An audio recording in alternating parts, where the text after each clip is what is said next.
രാവിലെ ഉറക്കമുണർന്നാൽ നിങ്ങൾ ആദ്യം ചെയ്യുന്ന പണി എന്താണ്? ചിലർ നേരെ പോയി പല്ല് തേക്കും, ചിലർക്ക് അതിന് മുമ്പോ പിമ്പോ ഒരു കാലിച്ചായ നിർബന്ധമാണ്, പിന്നെ നേരെ ടോയ്ലറ്റിലേക്കാവും. ഇതിനിടയിൽ നമ്മൾ തികച്ചും സ്വാഭാവികമായി തന്നെ നമ്മുടെ മൊബൈൽ ഫോൺ അന്വേഷിക്കും. ഫോണിന്റെ ലോക്ക് തുറന്നാൽ കൈവിരൽ നേരെ ചെന്ന് തൊടുന്ന സോഷ്യൽ മീഡിയ ആപ്പ് ഐക്കൺ ഏതാകും? ഇൻസ്റ്റഗ്രാം, വാട്സപ്പ്, അതോ ഫേസ്ബുക്കോ? ഇതിലേതെങ്കിലും ഒന്ന് ഒരിക്കലെങ്കിലും ഓപ്പൺ ചെയ്ത് നോക്കാതെ നമ്മുടെ ജീവിതത്തിലെ ഒരു ദിവസം പോലും കടന്നു കിട്ടാറില്ല. എത്ര യാന്ത്രികമായിട്ടാണ് ഈ ആപ്പുകളിലൂടെ സ്ക്രോൾ ചെയ്തുകൊണ്ട്, അതിൽ കാണുന്നവരെ ജഡ്ജ് ചെയ്തുകൊണ്ട്, അവരിൽ പലരുമായും അവനവനെ കമ്പയർ ചെയ്തുകൊണ്ട് നമ്മൾ നേരം ചെലവിടാറുള്ളത്. മറന്നുപോകുന്ന ആനിവേഴ്സറികളും പിറന്നാളുകളും ഒക്കെ അവ നമ്മളെ ഓർമ്മിപ്പിക്കും.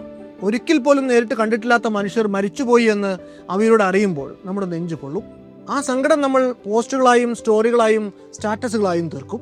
നമുക്കിഷ്ടമുള്ളവർ അവരവരുടെ പ്രൊഫൈലുകളിൽ പ്രദർശിപ്പിക്കുന്ന സന്തോഷം നിറഞ്ഞ എഡിറ്റഡ് ലൈഫ് ഹൈലൈറ്റ്സ് കണ്ട് ഇടയ്ക്കിടയ്ക്ക് നമ്മൾ നെടുവീർപ്പെടും. ഈ സാമൂഹിക മാധ്യമങ്ങൾ ഇന്ന് നമ്മുടെ പരസ്പരമുള്ള സമ്പർക്കങ്ങളെ മാത്രമല്ല നിർണ്ണയിക്കുന്നത്, നമ്മുടെ ചിന്തകളെ, വികാരങ്ങളെ, ഓർമ്മകളെ എല്ലാം റീവയർ ചെയ്തുകൊണ്ട് അവ നമ്മുടെ ജീവിതത്തിലെ നിത്യസാന്നിധ്യങ്ങളായിട്ട് തുടരുകയാണ്. ഇതിന്റെ എല്ലാം തുടക്കം അമേരിക്കയിലെ ഹാർവർഡ് സർവകലാശാലയിലെ ഒരു ഡോർമിറ്ററിയിൽ മാർക്ക് സക്കർബർഗ് എന്ന ടീനേജർ തമാശയ്ക്ക് നിർമ്മിച്ച ഒരു കുഞ്ഞു വെബ്സൈറ്റിൽ നിന്നാണ്. ആ വെബ്സൈറ്റിനുണ്ടായ അപ്രതീക്ഷിതമായിട്ടുള്ള ജനപ്രീതി മാർക്കിനെ നയിച്ചത് ലോകത്തിലെ ഏറ്റവും ജനപ്രീതി ആർജിച്ച സോഷ്യൽ മീഡിയ പ്ലാറ്റ്ഫോമുകളിലൊന്ന് വിഭാവനം ചെയ്യുന്നതിലേക്കാണ്. അതിന്റെ കഥ ഒരു സോഷ്യൽ നെറ്റ്വർക്കിന്റെ വളർച്ചയുടെ കഥ മാത്രമല്ല, ഡിജിറ്റൽ കാലത്ത് മനുഷ്യൻ തന്റെ സഹജീവികളോട് എങ്ങനെ ഇടപെടുന്നു എന്നതിന്റെ ഒരു നേർചിത്രം കൂടിയാണത്. ഹാർവർഡ് സർവകലാശാലയിലെ ഒരു സ്റ്റുഡന്റ് ഡോർമിറ്ററിയിൽ മാർക്ക് സക്കർബർഗ് എന്ന ടീനേജർ തുടങ്ങിവെച്ച സോഷ്യൽ മീഡിയ വിപ്ലവം ഇന്ന് ലോകത്തിന്റെ സ്പന്ദനങ്ങളെ വരെ നിയന്ത്രിക്കുന്ന പരശുത മടലുകളുള്ള ഒരു ബൃഹത് ശൃംഖലയായി മാറിയതിന്റെ കഥ. വളർച്ചയുടെ പാതയിൽ പ്രതിബന്ധങ്ങൾ വരുംതോറും അതിനൊക്കെ അപ്പുറം ചിന്തിച്ചുകൊണ്ട് മാർക്ക് സക്കർബർഗ് നടത്തിയ കോർപ്പറേറ്റ് കരുനീക്കങ്ങളുടെ കഥ, അത് വല്ലാത്തൊരു കഥയാണ്.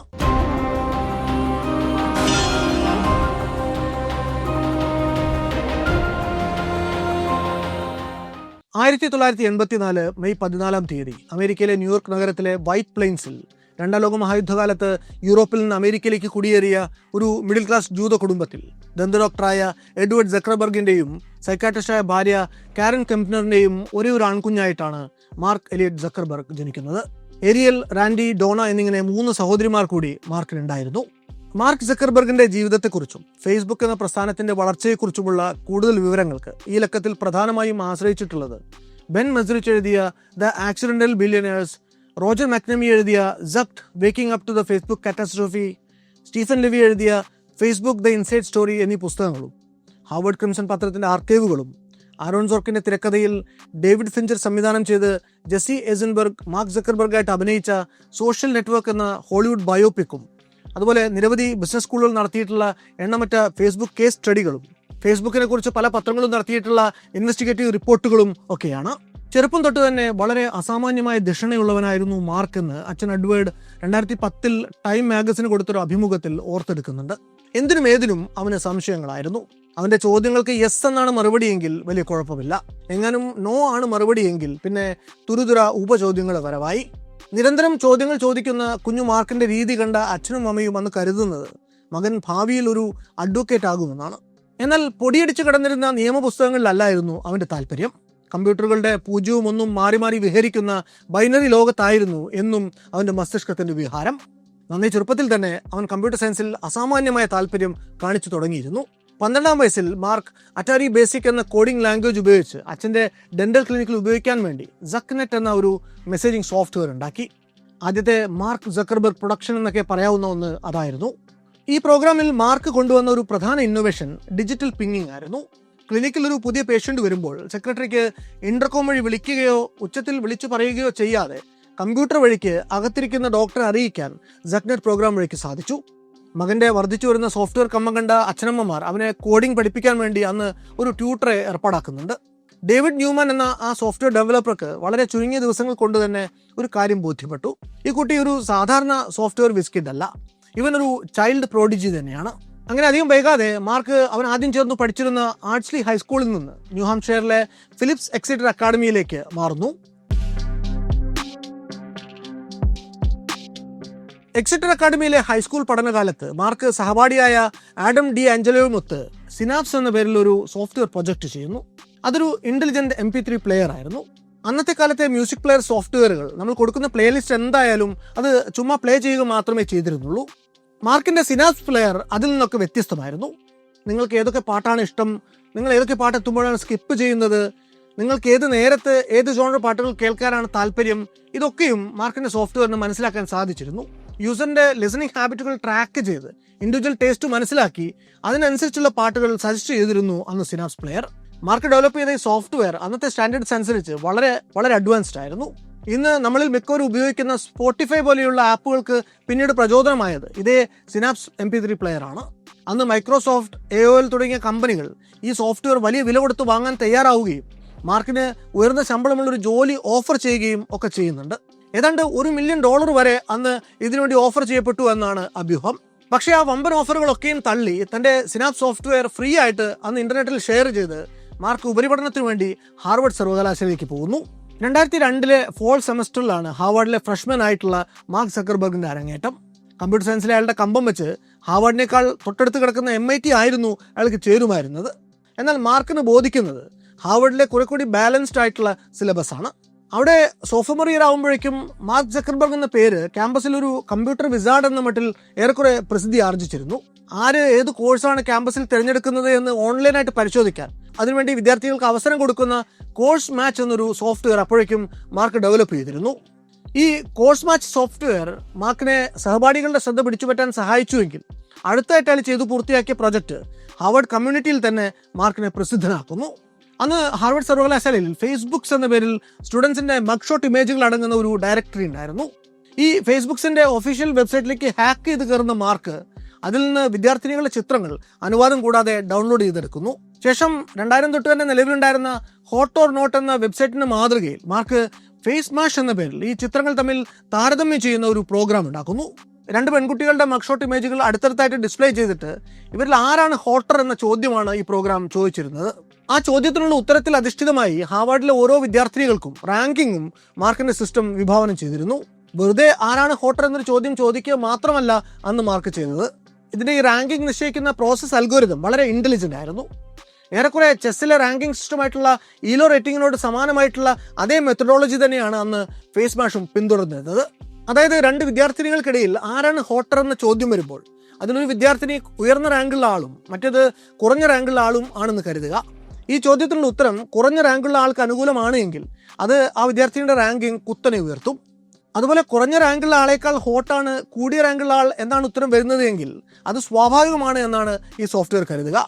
ഈ ഇവൻറ്റിൽ കൂടിയ റാങ്കുള്ള ആളുടെ റാങ്ക് ഒരുപാടൊന്നും മെച്ചപ്പെടുകയുമില്ല. ഈ പ്രോഗ്രാം ഹാർവാർഡിൽ അത് റിലീസ് ചെയ്ത അന്ന് രാത്രി തന്നെ വളരെ വലിയ ചലനം സൃഷ്ടിക്കുന്നു. ഫേസ് മാഷ് വെബ്സൈറ്റിലേക്ക് തികച്ചും അനിയന്ത്രിതമായിട്ടുള്ള ഒരു ട്രാഫിക് തന്നെ അന്ന് ഉണ്ടാവുന്നു. ഒടുവിൽ ആ ട്രാഫിക് കഞ്ചഷൻ ഹാർവാർഡിലെ നെറ്റ്വർക്ക് സ്വിച്ചുകളിലൊന്നിനെ തകരാറിലാക്കുകയും ക്യാമ്പസിലെ ഇൻ്റർനെറ്റ് സംവിധാനം പാടെ താറുമാറാവുകയും ഒക്കെ ഉണ്ടായി. ഇതിനിടയ്ക്ക് ഇങ്ങനെ തങ്ങളുടെ പടങ്ങൾ അനുവാദം കൂടാതെ എടുത്ത് ഉപയോഗിച്ച് ആരാണ് ഹോട്ടർ എന്നൊക്കെയുള്ള ഒബ്ജക്റ്റിഫൈങ് ആയിട്ടുള്ള ചോദ്യങ്ങൾ ചോദിച്ച് തങ്ങളെ അപമാനിച്ചത് ഹാർവാർഡിലെ വിദ്യാർത്ഥിനികളെയൊക്കെയും രോഷം കൊള്ളിക്കുന്നു. നാലുപാടുന്നും ഇങ്ങനെ കടുത്ത സമ്മർദ്ദം ഉണ്ടായതോടെ മാർക്കിന് തൻ്റെ ഫേസ് മാഷ് വെബ്സൈറ്റ് ടേക്ക് ഡൗൺ ചെയ്യേണ്ടി വരികയും ചെയ്യുന്നു. എന്നാൽ മാർക്കിനെ കാത്തിരുന്ന പ്രശ്നങ്ങളുടെ തുടക്കം മാത്രമായിരുന്നു അത്. ഇങ്ങനൊരു വെബ്സൈറ്റ് ഫ്ലോട്ട് ചെയ്തതിൻ്റെ പേരിൽ അന്ന് മാർക്കിനെതിരെ ഹാർവാർഡ് ക്യാമ്പസിൽ ഒരു അഡ്മിനിസ്ട്രേറ്റീവ് ഹിയറിംഗ് നടക്കുകയും അയാൾക്ക് 6 മാസത്തെ അക്കാഡമിക് പ്രൊബേഷൻ ശിക്ഷയായിട്ട് കിട്ടുകയും ചെയ്യുന്നു. എന്തായാലും ഇങ്ങനൊരു വിവാദം ഉണ്ടായതോടെ ഹാർവാർഡിൽ മാർക്ക് സക്കർബർഗ് എന്തും കോഡ് ചെയ്യാൻ ശേഷിയുള്ള ഒരു കമ്പ്യൂട്ടർ വിസാർഡ് എന്ന നിലയ്ക്ക് കൂടുതൽ പ്രസിദ്ധി ആർജിച്ചു. ഈ പ്രസിദ്ധി മാർക്കിനെ മറ്റൊരു പ്രൊജക്റ്റിലേക്ക് കൊണ്ടുവന്നെത്തിച്ചു. അതായിരുന്നു പ്രൊജക്ട് ഹാർവാർഡ് കണക്ഷൻ. ഏതാണ്ട് ഇതേ സമയത്ത് തന്നെയാണ് ഹാർവാർഡിലെ വിദ്യാർത്ഥികളായിരുന്ന ദിവ്യ നരേന്ദ്ര, ഇരട്ട സഹോദരങ്ങളായിരുന്ന കാമറോൺ വിങ്കിൾവോസ്, ടൈലർ വിങ്കിൾവോസ് എന്നിവർ ചേർന്ന് ഒരു ഡേറ്റിംഗ് വെബ്സൈറ്റ് ഉണ്ടാക്കാനുള്ള പ്ലാൻ തയ്യാറാക്കുന്നത്. അവരതിനെ വിളിക്കുന്നത് ഹാർവാർഡ് കണക്ഷൻ എന്നാണ്. ആ വെബ്സൈറ്റിൻ്റെ കോഡ് എഴുതാൻ വേണ്ടി അവർ ആദ്യം സമീപിച്ച പ്രോഗ്രാമർ പഠനത്തിരക്കുകൾ മൂലം പിന്മാറിയിരുന്നു. അവർ അയാൾക്കൊരു പകരക്കാരനെ അന്വേഷിച്ചു കൊണ്ടിരുന്ന അവസരത്തിലാണ് ഹാർവാർഡ് ക്രിംസൺ പത്രത്തിൽ മാർക്ക് സക്കർബർഗിനെ കുറിച്ചും ഈ ഫേസ് മാഷ് എന്ന വെബ്സൈറ്റ് ഉണ്ടാക്കിയ കോലാഹലങ്ങളെക്കുറിച്ചുമൊക്കെ ഇവർ വായിച്ചറിയുന്നത്. അതോടെ മാർക്ക് സക്കർബർഗ് തന്നെയാണ് തങ്ങളുടെ കോഡ് എഴുതാനുള്ള ഐഡിയൽ കാൻഡിഡേറ്റ് എന്ന് ഈ മൂവർ സംഘത്തിന് തോന്നുന്നു. ഈ തോന്നൽ അവർക്ക് പിന്നീട് ഒരു കുരിശായിട്ട് മാറും. എന്തായാലും അവർ ഈ ആവശ്യവും കൊണ്ട് 2003 നവംബറിൽ മാർക്കിനെ നേരിട്ട് വന്ന് കാണുന്നു. ആ പ്രൊജക്റ്റിന് വേണ്ട കോഡ് എഴുതി കൊടുക്കാമെന്ന് മാർക്ക് അവർക്കന്ന് വാക്ക് കൊടുത്തുവെങ്കിലും അവരോട് എല്ലാം ഓക്കെ പറഞ്ഞ് പ്രൊജക്റ്റ് ഏറ്റെടുത്തതിന് ശേഷം അയാളത് മനഃപൂർവ്വം വൈകിപ്പിക്കുന്നു. ഓൾമോസ്റ്റ് ഡൺ എന്നൊക്കെ ഇടയ്ക്കിടയ്ക്ക് സ്റ്റാറ്റസ് അപ്ഡേറ്റ് കൊടുക്കുന്നുണ്ട് മാർക്ക്. എങ്കിലും എന്തെങ്കിലുമൊക്കെ മുട്ടാപ്പോക്ക് കാരണങ്ങൾ പറഞ്ഞ് നീട്ടിക്കൊണ്ട് പോയതല്ലാതെ കോഡിംഗ് തുടങ്ങുന്നു പോലുമില്ല അന്ന് മാർക്ക്. അങ്ങനെ എടുത്തു കാണിക്കാവുന്ന ഒരു ഔട്ട്പുട്ടും ഇല്ലാതെ ആഴ്ചകൾ കടന്നുപോയതോടെ മാർക്ക് തങ്ങളെ പറ്റിക്കുകയാണ്. ഹാർവർഡ് കണക്ഷന് വേണ്ടി ഒരു വരി കോഡ് പോലും അയാൾ ഇതുവരെ എഴുതിയിട്ടില്ല എന്ന് പണി അയാളെ ഏൽപ്പിച്ചവർക്ക് മനസ്സിലാവുന്നു. ഇങ്ങനെ ഏറ്റെടുത്ത ഹാർവർഡ് കണക്ഷന്റെ പണി മാർക്ക് അന്ന് എടുക്കാതിരുന്നതിന് പിന്നിൽ അയാളുടെ സ്വന്തം പ്രൊജക്റ്റുകൾ ഒന്ന് തന്നെയാണ് കാരണമായിട്ടുണ്ടായിരുന്നത്. അത് അന്ന് ദ ഫേസ്ബുക്ക് എന്ന് മാർക്ക് വിളിച്ച അയാളുടെ സ്വന്തം സോഷ്യൽ നെറ്റ്വർക്ക് പ്രോജക്റ്റ് ആയിരുന്നു.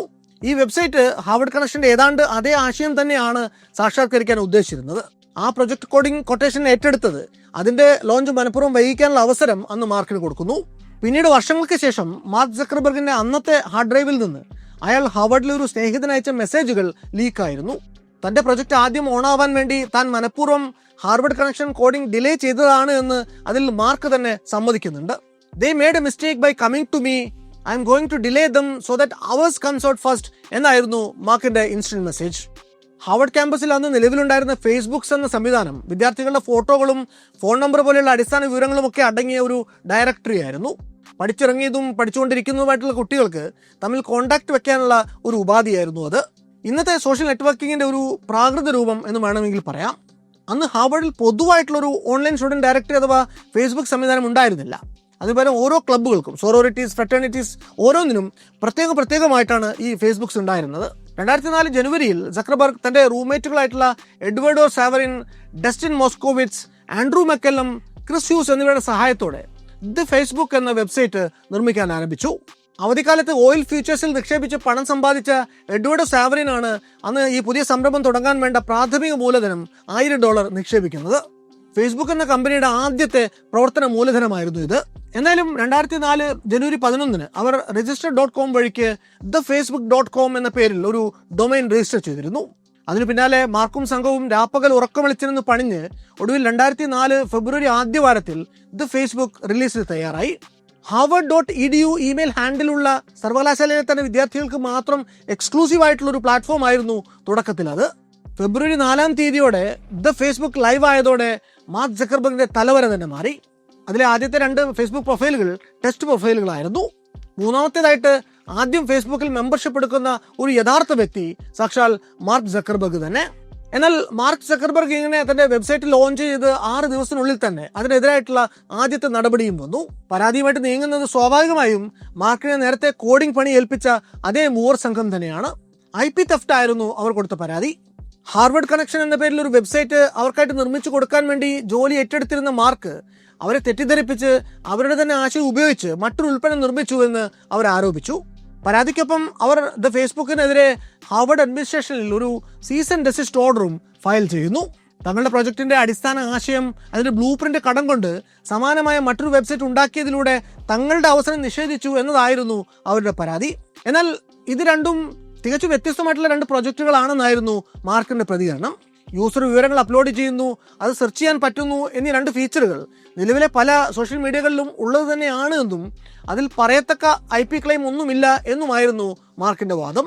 എന്നാൽ വിദ്യാർത്ഥികൾ തമ്മിലുള്ള ഇത്തരം സാങ്കേതികപരമായിട്ടുള്ള വിവാദങ്ങൾ പരിഹരിക്കൽ തങ്ങളുടെ ഉത്തരവാദിത്തമല്ല എന്നൊരു നിലപാടാണ് അന്ന് ഹാർവർഡ് അഡ്മിനിസ്ട്രേഷൻ ഇക്കാര്യത്തിൽ സ്വീകരിച്ചത്.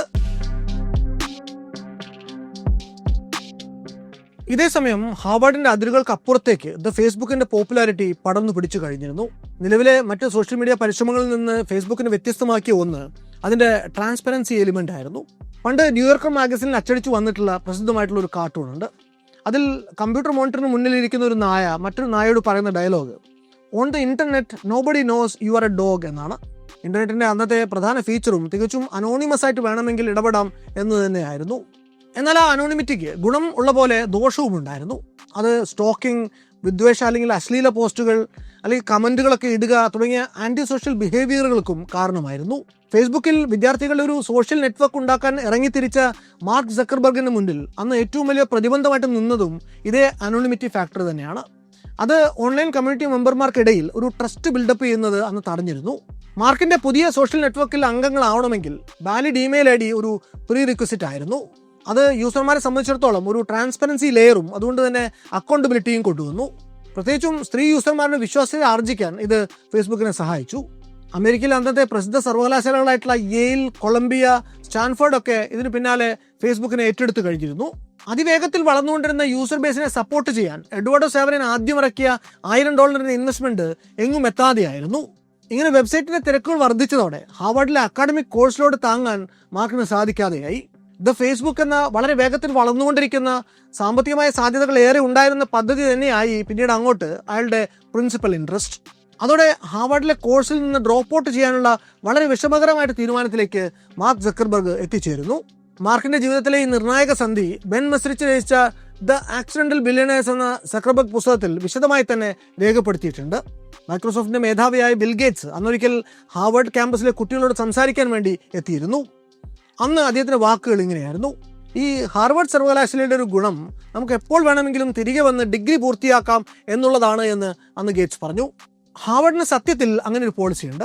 അവിടെ പഠിച്ചുകൊണ്ടിരിക്കെ നിങ്ങളുടെ ഗ്രേഡ്സ് ഒക്കെ നല്ലതാണ്, സർവകലാശാലയിൽ നിങ്ങളുടെ കണ്ടക്ട് നല്ലതാണ് എങ്കിൽ നിങ്ങൾക്ക് പഠിത്തത്തിനിടയ്ക്ക് സ്വന്തമായിട്ടൊരു കമ്പനി തുടങ്ങണം അല്ലെങ്കിൽ നല്ലൊരു കരിയർ സ്റ്റാർട്ട് ചെയ്യണം എന്നൊക്കെ ഉണ്ടെങ്കിൽ ലീവ് ഓഫ് ആബ്സെൻസിന് അപേക്ഷിക്കാവുന്നതാണ്. 1973 ഹാർവാർഡിൽ പഠിക്കാൻ ചേരുന്ന ബിൽ ഗേറ്റ്സ് ഇങ്ങനൊരു അപേക്ഷ കൊടുത്താണ് 75 അവിടുന്ന് ഡ്രോപ്പ് ഔട്ടായി മൈക്രോസോഫ്റ്റ് തുടങ്ങുന്നത്. ബിൽ ഗേറ്റ്സ് പറഞ്ഞത് ഒരുപക്ഷെ ഈ തീരുമാനം എടുക്കുന്ന സമയത്ത് മാർക്കിനെ സ്വാധീനിച്ചിട്ടുണ്ടാവും. ഈ ഫേസ്ബുക്ക് പ്രോജക്റ്റ് വിജയിക്കുമോ എന്ന് ആദ്യം 1-2 വർഷം നോക്കാം, ഇനി വിജയിച്ചില്ല എങ്കിൽ എന്തായാലും തിരികെ ചെന്ന് കോഴ്സ് പൂർത്തിയാക്കുകയാണെങ്കിൽ നല്ലൊരു ജോലി വേറെ കിട്ടാതിരിക്കില്ല എന്ന് മനസ്സിൽ പറഞ്ഞുകൊണ്ടാണ് mark Zuckerberg course drop out ചെയ്യാനുള്ള തൻ്റെ നിർണായകമായിട്ടുള്ള തീരുമാനമെടുക്കുന്നത്. ഏതാണ്ട് ഈ സമയത്ത് തന്നെയാണ് മാർക്ക് ഷോൺ പാർക്കറിനെ കണ്ടുമുട്ടുന്നത്. ഷോൺ പാർക്കർ ഒരു സംരംഭകനായിരുന്നു. സൗജന്യമായിട്ട് സംഗീതം ഡൗൺലോഡ് ചെയ്യാനും പ്ലേ ചെയ്യാനുമുള്ള ആപ്പായിട്ടുള്ള നാപ്സ്റ്ററിന്റെ സഹസ്ഥാപകനായിരുന്നു ഷോൺ പാർക്കർ. പ്രതിഭകളെ കണ്ടെത്താൻ, നാളെ വിപ്ലവം സൃഷ്ടിക്കാൻ പോകുന്ന ആശയങ്ങളെ ഇന്ന് കാണുമ്പോൾ തിരിച്ചറിയാനൊക്കെയുള്ള ഷോൺ പാർക്കറുടെ കഴിവ് അപാരമായിരുന്നു. അങ്ങനെ ഒരു കൺസെപ്റ്റ് തന്നെ ആയിരുന്നു നാപ്സ്റ്ററും. അന്നൊക്കെ പാട്ട് കേൾക്കണമെന്നുണ്ടെങ്കിൽ അതിന് CD വാങ്ങിയേ പറ്റുമായിരുന്നുള്ളൂ. എന്നാൽ നാപ്സ്റ്റർ വഴിക്ക് നമുക്ക് ഇഷ്ടമുള്ള പാട്ടുകൾ മറ്റുള്ളവർക്ക് കേൾക്കാൻ വേണ്ടി നമുക്ക് വേണമെങ്കിൽ സ്ട്രീം ചെയ്യാൻ പറ്റിയിരുന്നു. ഈ ആശയം ഉപയോഗിച്ചാണ് പിന്നീട് സ്റ്റീവ് ജോബ്സ് ഐട്യൂൺസ് എന്ന ആശയം യാഥാർത്ഥ്യമാക്കിയതും ഇന്നത്തെ ആപ്പിൾ മ്യൂസിക്കിന് അത് പിന്നീട് ആധാരമായതും. തൻ്റെ സുഹൃത്തിൻ്റെ കമ്പ്യൂട്ടറിൽ ഇത് ഫേസ്ബുക്കിൻ്റെ വെബ്സൈറ്റ് തുറന്നു കിടക്കുന്നത് കണ്ടപ്പോൾ തികച്ചും യാദൃച്ഛികമായിട്ടാണ് അദ്ദേഹം ഇത് കണ്ടെത്തുന്നത്. ആ വെബ്സൈറ്റിൻ്റെ സാധ്യതകൾ ഒറ്റയടിക്ക് മനസ്സിലാക്കുന്ന ഷോൺ പാർക്കർ മാർക്ക് സക്കർബർഗിനെ കണ്ടെത്താൻ തീരുമാനിക്കുന്നു. ഒടുവിൽ ന്യൂയോർക്കിലെ ഒരു സുപ്രധാന അത്താഴ വിരുന്നിൽ വെച്ച് മാർക്കിനെ അദ്ദേഹം നേരിട്ട് കാണുന്നു. അതിനുശേഷം ഷോൺ മാർക്കിൻ്റെ മെൻറ്ററായിട്ട് മാറുകയും ഇത് ഫേസ്ബുക്കിൻ്റെ പ്രവർത്തനങ്ങളിൽ അദ്ദേഹത്തെ തുടർന്ന് സഹായിക്കുകയും ചെയ്തു. ഒടുവിൽ ഒരു വേനൽ അവധിക്കാലത്ത് തൻ്റെ പ്രവർത്തന കേന്ദ്രം സിലിക്കൺ വാലിയിലേക്ക് മാറ്റാനും അദ്ദേഹം മാർക്കിനെ പ്രേരിപ്പിച്ചു. 2004 ജൂണിൽ മാർക്ക് സക്കർബർഗ് തൻ്റെ സ്നേഹിതർ കൂടിയായിട്ടുള്ള സഹപ്രവർത്തകർക്കൊപ്പം പാലോ അൽറ്റോയിൽ ഒരു റാഞ്ച് സ്റ്റൈൽ വീട് വാടകയ്ക്ക് എടുത്ത് അങ്ങോട്ടേക്ക് താമസം മാറ്റുന്നു. പിന്നീട് അവിടെ തന്നെയായി അവരുടെ തീനും കൊടിയും ജോലിയുമൊക്കെ. പിന്നീട് വളരെ വലിയൊരു .com ബിസിനസ്സുകളൊന്നായിട്ട് വളരാനിരുന്ന ആ പ്രസ്ഥാനത്തിൻ്റെ വളരെ മോഡസ്റ്റ് ആയിട്ടുള്ള ഒരു തുടക്കമായിരുന്നു അത്. അപ്പോഴും ഫേസ്ബുക്ക് എന്ന കമ്പനിയിൽ ആകെ ഉണ്ടായിരുന്നത് കഷ്ടിച്ച് 10 തൊഴിലാളികൾ മാത്രമായിരുന്നു. ഫേസ്ബുക്കിന് ആദ്യമായിട്ടൊരു ജംപ് സ്റ്റാർട്ട് കിട്ടുന്നത് സ്റ്റാൻഫോർഡ് സർവകലാശാലയിൽ ഓൺട്രപ്രണറിയലിസം ആൻഡ് സ്റ്റാർട്ടപ്സ് എന്ന വിഷയത്തിൽ നടന്ന ഒരു പാനൽ ഡിസ്കഷനിൽ പേപാൽ ഫൗണ്ടറായിട്ടുള്ള പീറ്റർ തീൽ, സിലിക്കൺ വാലിയിൽ അറിയപ്പെടുന്ന വെഞ്ചർ ക്യാപിറ്റലിസ്റ്റ് കാമ്പിയൻ വെഞ്ചേഴ്സിലെ വെങ്കി ഹരിനാരായണൻ, ഷോൺ പാർക്കർ എന്നിവർക്കൊപ്പം സക്കർബർഗും പങ്കെടുത്തപ്പോഴാണ്. അന്നത്തെ ആ പാനൽ ഡിസ്കഷൻ കാണാൻ വേണ്ടി ക്യാമ്പസിലെ ഓഡിറ്റോറിയത്തിൽ തടിച്ചുകൂടിയത് ഏതാണ്ട് 700-ൽ പരം വിദ്യാർത്ഥികളാണ്. മുമ്പൊരിക്കലും ഇല്ലാത്ത വിധത്തിൽ സ്റ്റാൻഫോർഡിൽ അത്രയും പേരെ ഒരുമിച്ച് ഒരിടത്ത് കാണാൻ ഇടയായതിൽ തനിക്ക് ആശ്ചര്യം തോന്നിയെന്ന് പിന്നീട് വെങ്കി ഹരിനാരായണൻ ഫോർബ്സ് മാസികയ്ക്ക് കൊടുത്ത അഭിമുഖത്തിൽ പറയുന്നുണ്ട്. 2005 മെയ്യിൽ വെങ്കിയും അദ്ദേഹത്തിന്റെ പാർട്ട്ണറായിട്ടുള്ള ആനന്ദ് രാജാരാമനും അതുപോലെ ആക്സൽ എന്നു പേരുള്ള ഒരു ഇൻവെസ്റ്റ്മെന്റ് സ്ഥാപനവും അപ്പോഴേക്കും ഷോൺ പാർക്കറുടെ നിർദ്ദേശപ്രകാരം ദി ഫേസ്ബുക്കിൽ നിന്ന് വെറും ഫേസ്ബുക്ക് ആയി കഴിഞ്ഞ ആ സ്റ്റാർട്ടപ്പിൽ ഇൻവെസ്റ്റ് ചെയ്യാൻ വേണ്ടി തയ്യാറാവുന്നു. സ്റ്റാൻഫോർഡിലെ വിദ്യാർത്ഥികളിൽ പലരും നിത്യവും 2 മണിക്കൂറിലധികം സമയം ഫേസ്ബുക്കിൽ സോഷ്യലൈസ് ചെയ്യാൻ ചെലവിടുന്നുണ്ട് എന്നറിഞ്ഞ ശേഷമാണ് അന്ന് ആക്സൽ $10 മില്യണിലധികം ഫേസ്ബുക്കിൽ നിക്ഷേപിക്കാൻ തയ്യാറാവുന്നത്. അങ്ങനെ വേണ്ടത്ര പ്രവർത്തന മൂലധനം കിട്ടിയതോടെ അവിടുന്ന് അങ്ങോട്ടുള്ള ഫേസ്ബുക്കിന്റെ വളർച്ച അത്ഭുതാവഹമായിരുന്നു. ഫേസ്ബുക്ക് തുടങ്ങി ആദ്യ വർഷം പൂർത്തിയാകുന്നതിന് മുമ്പ് തന്നെ മെമ്പർഷിപ്പ് 1 മില്യൺ കടക്കുന്നു. എന്നാൽ ഷോൺ പാർക്കറുടെ ഈ നാടകീയ എൻട്രിയും അതിനോട് ചേർന്ന് ഫേസ്ബുക്കിനുണ്ടായ അപ്രതീക്ഷിതവും അസാമാന്യവുമായിട്ടുള്ള സാമ്പത്തിക വിജയവും ഈ സ്റ്റാർട്ടപ്പിന്റെ വളരെ വേണ്ടപ്പെട്ട ചിലരെ കടുത്ത അരക്ഷിതാവസ്ഥയിലേക്ക് തള്ളിയിടുന്നു. മാർക്കും ഷോൺ പാർക്കറും മറ്റുള്ളവരും സിലിക്കൺ വാലിയിലേക്ക് റീലൊക്കേറ്റ് ചെയ്ത സമയത്ത് ന്യൂയോർക്കിൽ ഇന്റേൺഷിപ്പിന് വേണ്ടി തങ്ങിയ എഡ്വേർഡോയ്ക്ക് ഫേസ്ബുക്കിലെ ബിസിനസ് തീരുമാനങ്ങളിൽ താൻ ക്രമേണ സൈഡ് ലൈൻ ചെയ്യപ്പെടുന്നതായിട്ട് തോന്നാൻ തുടങ്ങി. കമ്പനിയുടെ മേൽ തന്റെ നിയന്ത്രണവും സ്വാധീനവും ഒക്കെ നഷ്ടപ്പെടുന്നുവെന്ന് തോന്നുന്ന എഡ്വേർഡോ മാർക്കിനൊരു മുന്നറിയിപ്പ് കൊടുക്കുന്നതിന് വേണ്ടി കമ്പനിയുടെ ബാങ്ക് അക്കൗണ്ട് മരവിപ്പിച്ചതോടെ ഈ പിരിമുറുക്കം അതിന്റെ പാരമ്യത്തിലെത്തി. ഇത് കമ്പനിയുടെ ഇടപാടുകളെ പൂർണ്ണമായും തടസ്സപ്പെടുത്തി. എഡ്വേർഡ് കൈക്കൊണ്ട തീരുമാനത്തിന്റെ പ്രത്യാഘാതങ്ങൾ വിനാശകരമായിരുന്നു. ഷോൺ പാർക്കറുടെ സഹായത്തോടെ പീറ്റർ തിയലിൽ നിന്ന് പുതിയ നിക്ഷേപം ലഭിച്ചപ്പോൾ മാർക്ക് കമ്പനിയെ പുനഃസംഘടിപ്പിക്കുകയും ദശലക്ഷക്കണക്കിന് പുതിയ ബോണസ് ഓഹരികൾ പുറത്തിറക്കുകയും ചെയ്തു. ഈ നടപടിക്രമത്തിലൂടെ എഡ്വേർഡയ്ക്ക് അന്നുവരെ ഫേസ്ബുക്കിൽ ഉണ്ടായിരുന്ന നിർണായകമായ 30% ഓഹരി പങ്കാളിത്തം ഏതാണ്ട് ഒന്നുമില്ലാത്ത അവസ്ഥയിലേക്ക് കുറച്ചു കൊണ്ടുവരാൻ മാർക്കിന് സാധിച്ചു. 2004 ഫെബ്രുവരിയിൽ ഫേസ്ബുക്ക് അതിന്റെ പ്രവർത്തനം ആരംഭിക്കുമ്പോൾ ഹാർവർഡ് സർവകലാശാലയിലെ വിദ്യാർത്ഥികൾക്ക് മാത്രമായിരുന്നു അംഗത്വം എടുക്കാനായിരുന്നത്. മാർച്ചിൽ അത് അമേരിക്കയിലെ മറ്റു ചില വിഖ്യാത സർവകലാശാലകളിലെ വിദ്യാർത്ഥികളിലേക്ക് കൂടി വ്യാപിപ്പിക്കുന്നു. 2005 സെപ്റ്റംബറോടെ അത് അമേരിക്കയിലെ ഹൈസ്കൂൾ വിദ്യാർത്ഥികൾക്ക് കൂടി ഓപ്പൺ ആക്കപ്പെടുന്നു. അപ്പോഴും ഇൻവൈറ്റ് വഴി മാത്രമേ ജോയിൻ ചെയ്യാൻ പറ്റുമായിരുന്നുള്ളൂ. കോളേജ് വിദ്യാർത്ഥികൾക്ക് ഹൈസ്കൂളുകാരെയോ തിരിച്ചോ കാണാനും സാധിക്കുമായിരുന്നില്ല. 2006 മെയ്യിൽ ഫേസ്ബുക്ക് അതിൻ്റെ സേവനം ആപ്പിൾ, മൈക്രോസോഫ്റ്റ് പോലെയുള്ള സിലിക്കൺ വാലിയിലെ കോർപ്പറേറ്റ് കമ്പനി ജീവനക്കാരിലേക്ക് കൂടി നീട്ടുന്നുണ്ട്. പിന്നെയും 4 മാസം കൂടി കഴിഞ്ഞ് സെപ്റ്റംബറിൽ ഫേസ്ബുക്കിൻ്റെ പബ്ലിക് ലോഞ്ച് നടക്കുന്നു. അതോടെ അന്നുവരെ ഫേസ്ബുക്കിന് മുന്നിലുണ്ടായിരുന്ന യൂണിവേഴ്സിറ്റി ഓൺലി ബാരിയർ നീങ്ങുന്നു. ആദ്യഘട്ടത്തിൽ യൂണിവേഴ്സിറ്റി സ്റ്റുഡൻസ് എന്ന് പറയുമ്പോൾ 18 വയസ്സിന് മുകളിൽ പ്രായമുള്ളവർക്ക് മാത്രമായിരുന്നു ഫേസ്ബുക്കിൽ അംഗത്വം ഉണ്ടായിരുന്നത്. ഹൈസ്കൂൾ വിദ്യാർത്ഥികൾക്ക് കൂടി എന്ന് പിന്നീട് നയം മാറ്റിയപ്പോൾ ഫേസ്ബുക്കിൽ സൈനപ്പ് ചെയ്യാവുന്ന മിനിമം പ്രായം 14 വയസ്സായിട്ട് കുറഞ്ഞു. ഏറ്റവും ഒടുവിൽ ഫേസ്ബുക്ക് ലോകത്ത് എല്ലാവർക്കുമായിട്ട് സെപ്റ്റംബറിൽ തുറന്നു കൊടുത്തപ്പോൾ അത് 13 വയസ്സിന് മുകളിൽ പ്രായമുള്ള ആർക്കും എന്നായിട്ട് മാറി. ആദ്യകാലത്ത് ഫേസ്ബുക്കിലെ അംഗങ്ങളായിട്ട് മാറിയ ആ പ്ലാറ്റ്ഫോമിലെ സീനിയർ അംഗങ്ങളായിട്ടുള്ള പലർക്കും പിന്നീട് അങ്ങോട്ടുള്ള എക്സ്പാൻഷൻ കാലത്ത് ടീനേജർമാരായിട്ടുള്ള അംഗങ്ങളുടെ എണ്ണത്തിലുണ്ടായ വർധനവ് ഒട്ടും രസിക്കുന്നില്ല. തങ്ങളുടെ പ്രൈവറ്റ് സ്പേസിലേക്ക് കുട്ടികൾ ഇടിച്ചു കയറിയെന്ന് അന്ന് അവർക്ക് നീരസം തോന്നുന്നുണ്ട്. എന്നാലും എല്ലാവർക്കുമായിട്ട് തുറന്നു കൊടുത്തപ്പോൾ ഉണ്ടായ ഫേസ്ബുക്ക് മെമ്പർഷിപ്പ് സർജ് ഫേസ്ബുക്കിന്റെ ഹെഡ് കൗണ്ട് 2005 അവസാനത്തോടെ 55 ലക്ഷത്തിലേക്ക് കൊണ്ടുപോകുന്നു. ഫേസ്ബുക്കിന്റെ വളർച്ചയെക്കുറിച്ച് പറയുമ്പോൾ വിസ്മരിച്ചുകൂടാനാവാത്തൊരു പേര് ഇന്ത്യക്കാരിയായ രുചി സാങ്വിയുടേതാണ്. കാർണഗി മെല്ലൺ സർവകലാശാലയിൽ നിന്ന് ഇലക്ട്രിക് എഞ്ചിനീയറിംഗിൽ ബാച്ചിലേഴ്സും മാസ്റ്റേഴ്സും ചെയ്ത ശേഷമാണ് രുചി ഫേസ്ബുക്കിലേക്ക് റിക്രൂട്ട് ചെയ്യപ്പെടുന്നത്. ഫേസ്ബുക്ക് ആദ്യമായിട്ട് ഹയർ ചെയ്യുന്ന വനിതാ എഞ്ചിനീയറും രുചിയാണ്. അന്നുവരെ ഒരു യൂസറുടെ അപ്ഡേറ്റ്സ് അറിയണമെങ്കിൽ അയാളുടെ പ്രൊഫൈലിലേക്ക് നമ്മൾ പോയി നോക്കേണ്ടിയിരുന്നു. 2006 ഫേസ്ബുക്ക് ന്യൂസ് ഫീഡ്, ഇന്നത്തെ ഫേസ്ബുക്ക് ഫീഡ് റിലീസ് ചെയ്തപ്പോൾ അതിനു മുന്നിൽ പ്രവർത്തിച്ചത് രുചിയുടെ ടീമാണ്. ഇന്നൊരു പക്ഷേ നമ്മൾ ഏറ്റവും കൂടുതൽ ഉപയോഗിക്കുന്ന ഫേസ്ബുക്ക് ഫീച്ചറും ഈ ഫീഡ് തന്നെയാകും. അങ്ങനെ ഒരു മാറ്റം വന്നപ്പോൾ അന്ന് വളരെ പെട്ടെന്ന് തന്നെ അതിനെതിരെ വലിയൊരു പ്രതിഷേധം ഉയർന്നു. Students against Facebook news feed എന്ന ഗ്രൂപ്പ് ഒരാഴ്ച കൊണ്ട് 7 ലക്ഷത്തോളം അംഗങ്ങളെ കൊണ്ട് നിറഞ്ഞു. അന്നുണ്ടായ പ്രധാന പ്രശ്നം തങ്ങൾ എന്താണ് ചെയ്യുന്നതെന്ന് എല്ലാവരും അറിയേണ്ട ആവശ്യമില്ല, ഇത് ബോർഡർ ലൈൻ സ്റ്റോക്കിംഗ് ആണ് എന്നൊക്കെയുള്ള യൂസർമാരുടെ ആശങ്കകളായിരുന്നു. അന്ന് ഫേസ്ബുക്ക് ഹെഡ്ക്വാർട്ടേഴ്സിന് മുന്നിൽ വിദ്യാർത്ഥികൾ പ്രതിഷേധവുമായിട്ട് തടിച്ചുകൂടുക വരെ ചെയ്തു. ഒരുപക്ഷെ ഫേസ്ബുക്ക് ആക്ടിവിസത്തിന്റെ ഏറ്റവും ആദ്യത്തെ ഉദാഹരണങ്ങളിൽ ഒന്നായിരുന്നു അത്. അവസാനം ന്യൂസ് ഫീഡ് ഐറ്റംസ് ആർക്കൊക്കെ കാണാമെന്നുള്ള പ്രൈവസി സെറ്റിംഗ്സ് പുറത്തിറക്കിയതായി ഫേസ്ബുക്ക് അനൗൺസ് ചെയ്യുന്നു. ഇത്രയൊക്കെ പ്രശ്നങ്ങൾ ഉണ്ടായിട്ടും ഒരിക്കൽ പോലും എന്നാൽ ന്യൂസ് ഫീഡ് അങ്ങ് ഒഴിവാക്കിയേക്കാമെന്ന് മാർക്ക് സക്കർബർഗ് ചിന്തിച്ചതേയില്ല. അത് അദ്ദേഹത്തിന് തന്റെ പ്രൊഡക്റ്റിലുള്ള ആത്മവിശ്വാസമായിരുന്നു. ഫേസ്ബുക്ക് തുടങ്ങിയ കാലം തൊട്ട് തന്നെ അതിനെ ഒരു പ്ലാറ്റ്ഫോമാക്കി മാറ്റണം എന്നത് മാർക്കിന്റെ ഒരു ആഗ്രഹമായിരുന്നു. മൈക്രോസോഫ്റ്റ് വിൻഡോസും ആപ്പിളിൻ്റെ മാക് കമ്പ്യൂട്ടറും ഒക്കെ പോലെ ഒരുപാട് ആപ്ലിക്കേഷൻസ് ഉണ്ടാക്കി ഇൻസ്റ്റാൾ ചെയ്ത് ഉപയോഗിക്കാൻ പറ്റുന്ന ഒരു പ്ലാറ്റ്ഫോമാക്കി ഫേസ്ബുക്കിനെ മാറ്റണമെന്ന് അദ്ദേഹത്തിന് ആഗ്രഹമുണ്ടായിരുന്നു. അതിലേക്കുള്ള ആദ്യത്തെ സുപ്രധാന ചവിട്ടുപടി 2007 മെയ്യിൽ സാൻ ഫ്രാൻസിസ്കോയിൽ ഫേസ്ബുക്ക് ഹോസ്റ്റ് ചെയ്ത F8 കോൺഫറൻസിലാണ് ഉണ്ടാവുന്നത്. 40ഓളം കമ്പനികൾ അന്ന് തങ്ങളുണ്ടാക്കിയ ആപ്ലിക്കേഷനുകൾ ഡെമോൺസ്ട്രേറ്റ് ചെയ്തു.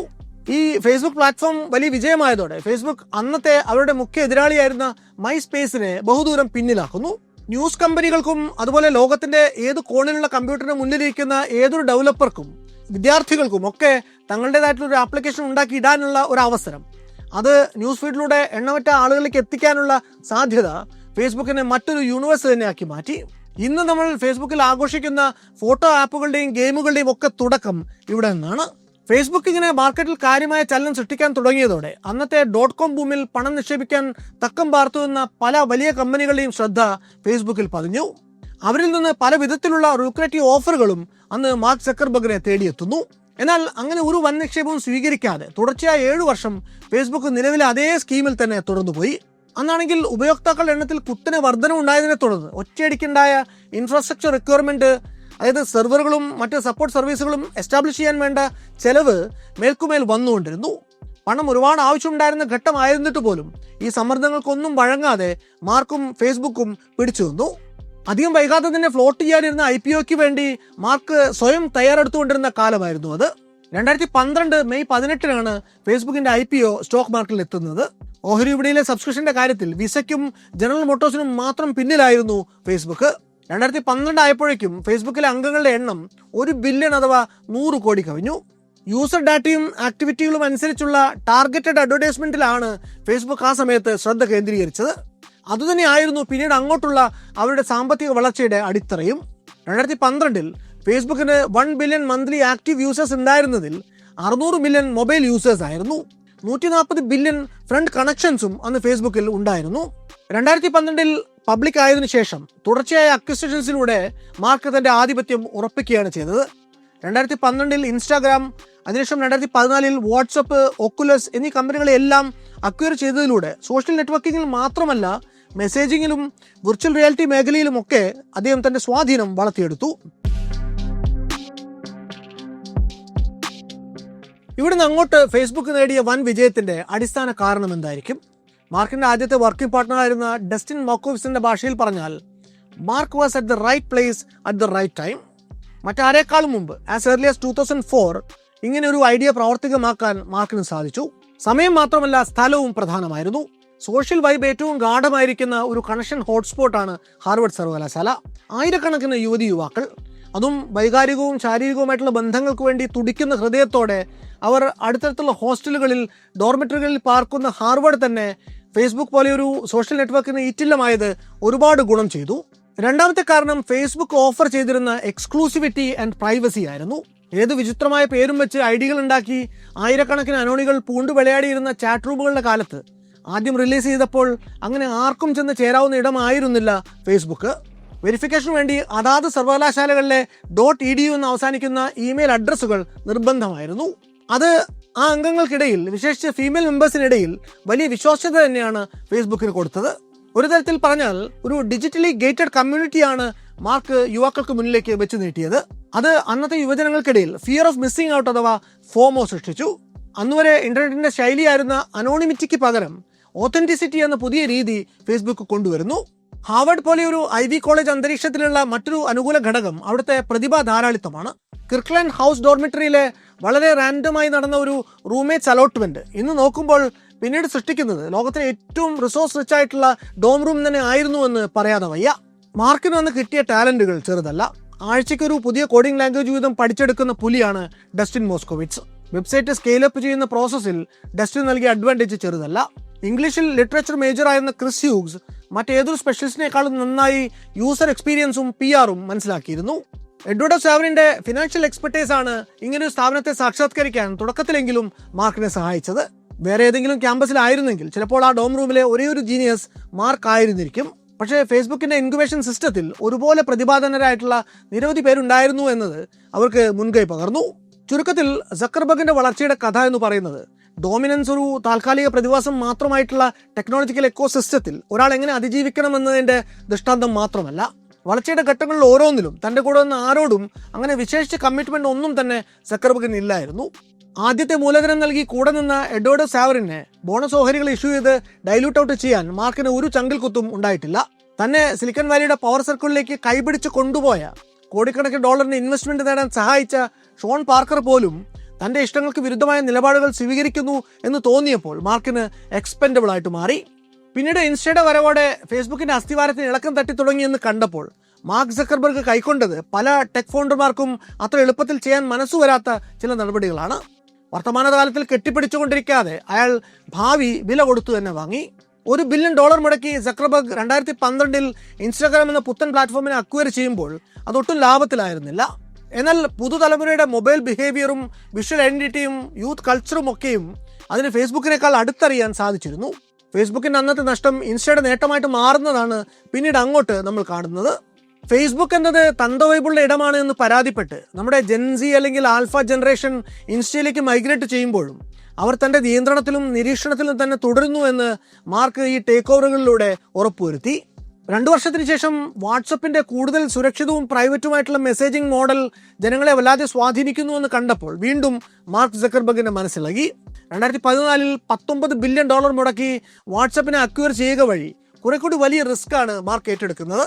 ഈ അക്വസിഷൻ മാർക്കിന് കാര്യമായിട്ടുള്ള റവന്യൂ ഒന്നും തന്നെ കൊണ്ടുവന്നില്ല എങ്കിലും ഫേസ്ബുക്കിന് പ്രവർത്തിക്കാൻ തടസ്സങ്ങൾ ഉണ്ടായിരുന്ന രാജ്യങ്ങളിൽ പോലും ജനങ്ങളുടെ ഒരു ഡെയിലി കമ്മ്യൂണിക്കേഷൻ മെത്തേഡായിട്ട് വാട്സപ്പ് വളരെ പെട്ടെന്ന് തന്നെ മാറി. പിന്നീട് തൻ്റെ പ്ലാറ്റ്ഫോമിൽ നിന്ന് ക്രിയേറ്റർമാരെ ട്വിറ്റർ, അതായത് ഇന്നത്തെ എക്സ് പോലെയുള്ള മാധ്യമങ്ങളിലേക്ക് ചേക്കേറുന്നു എന്ന് കണ്ടപ്പോൾ മാർക്ക് ഇൻസ്റ്റഗ്രാമിൻ്റെ സോഷ്യൽ ഗ്രാഫുമായിട്ട് ഇൻ്റഗ്രേറ്റ് ചെയ്തുകൊണ്ട് ത്രെഡ്സ് എന്ന പേരിൽ സമാനമായൊരു പ്ലാറ്റ്ഫോം തന്നെ തുടങ്ങി അതിനെയും അതിജീവിക്കാൻ ശ്രമിച്ചു. 2023 ജൂലൈയിൽ സക്കർബർഗ് ത്രെഡ്സ് ലോഞ്ച് ചെയ്തപ്പോൾ അതിന് പിന്നിൽ പ്രവർത്തിച്ചത് മെറ്റയുടെ ഇൻസ്റ്റഗ്രാം ടീം തന്നെയായിരുന്നു. മത്സരം വീണ്ടും ശക്തമായ സമയത്താണ് മാർക്ക് സക്കർബർഗ് തൻ്റെ സാമ്രാജ്യത്തെ മെറ്റ എന്ന് റീബ്രാൻഡ് ചെയ്യുന്നത്. അതിൽ പിന്നീട് ഇമ്മേഴ്സീവ് ആയിട്ടുള്ള നിരവധി പ്ലാറ്റ്ഫോമുകൾ വന്നു, വിർച്വൽ ലോകങ്ങളുണ്ടായി, ഇന്റർനെറ്റിനെ ഇന്ന് കാണും പോലെയുള്ളൊരു വ്യാപാര മേളയാക്കി മാറ്റിയ ഡിജിറ്റൽ മാർക്കറ്റ് പ്ലേസുകളും അദ്ദേഹം കൊണ്ടുവന്നു.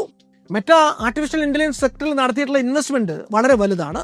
മെറ്റയുടെ റെക്കമെൻഡേഷൻ സിസ്റ്റങ്ങൾ, ജനറേറ്റീവ് AI, ക്രിയേറ്റീവ് ടൂളുകൾ എന്നിങ്ങനെ പലതും ഇക്കൂട്ടത്തിൽ ഉൾപ്പെടും. നമ്മൾ ഇന്ന് ഉപയോഗിക്കുന്ന ഏറ്റവും പ്രചാരമുള്ള 3 പ്ലാറ്റ്ഫോമുകൾ ഫേസ്ബുക്ക്, ഇൻസ്റ്റഗ്രാം, വാട്സപ്പ്.